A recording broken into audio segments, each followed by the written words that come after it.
But today we saw images coming from Moradabad in Uttar Pradesh, which frankly should infuriate you if you are a right-thinking citizen. And it all started with the death of a man called Sartaj, who had attended the Markaz in Delhi of the Tabligh Jamaat in March. And after this man died, a group of health professionals, doctors, ambulance drivers, they went to the locality in Moradabad where he lived in order to identify other people who may have been in touch with him, who may also have gone to the Tabligh Markaz, and to try and isolate them so that people living in that locality do not get infected. But guess what kind of greeting did they get? This is the kind of welcome that they received.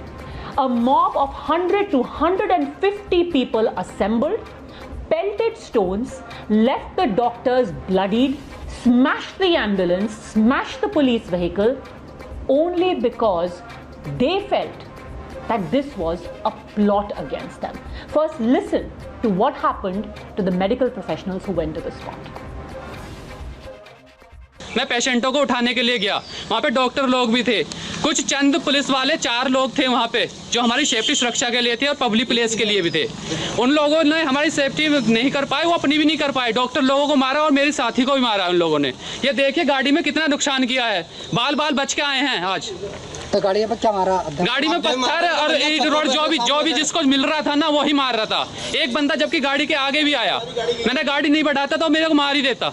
जी मेरा नाम पंकज कुमार है। जी पंकज, क्या घटना हुई आपके साथ में? घटना के जो केस लेने गए थे, ये कोरोना मरीज का। अच्छा, फिर तो वहाँ पर पहुँचे, एकदम से ही दो मरीज तो आकर बैठ गए और फिर तीसरा जो है आया, मतलब उतनी देर में पीछे से और पब्लिक आई, आगे से आई, घेर लिया हमें और आके रोराबाजी कर दी, पूरी गाड़ी तोड़ दी और हमारी भी रखे। ये कौन से क्षेत्र का मामला था? ये थाना नागफनी का। पुलिस को घटना की सूचना दी आप लोगों ने? हमने अभी नहीं दी, हमारे को अपनी जान बचा के वहाँ से भागना पड़ा है सर। ठीक है, वहाँ पे 4 constable only. Can this be called an innocent mistake?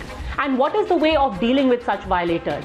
It's time to ask the tough questions about whether the UP model should be replicated across the country, because not only has the Yogi government now booked each one of these people who was involved in stone pelting under the stringent National Security Act, but in Baghpat, he has put up posters of those people who went for the meeting of the Tabligh Jamaat in Delhi and has asked anyone who has come in contact with them to step forward, else there will be consequences. So the question we are asking is that, is this the only way now to try and get people who are willfully endangering the lives of others to step up and be made answerable for their questions? And in case you are still sitting there and thinking, oh, this is a couple of innocent people who are unnecessarily being blamed, I want to give you 3 examples of what has happened just today. First, I showed you the images from Moradabad where the stone pelting took place. One man who had attended the Tabligh meeting, he died, and then others known to him pelted stones at doctors. Now I want to show you what happened in Delhi, where some members of the Tabligh Jamaat were admitted in the LNJP, the Lok Nayak Jai Prakash Hospital, and now the Resident Doctors Association has actually written a letter talking about how female doctors had vulgar comments passed at them by these patients from the Tabligh who were admitted in the isolation ward. And it doesn't end there. Despite repeated warnings by the government, repeated entreaties by the government, there are people belonging to the Tabligh Jamaat who continue to hide in places across the country. Just today, 11 of such people have been booked because they were found hiding in a mosque in Buxar in Bihar. And this is not an isolated incident. Such recoveries of people hiding from the law, people who belong to the Tabligh Jamaat, has been reported from across the country. So is it time now to spell out the law for them? If you do not cooperate, if you continue to endanger and infect others and attack others or abuse doctors, you will be booked or you will be named and shamed.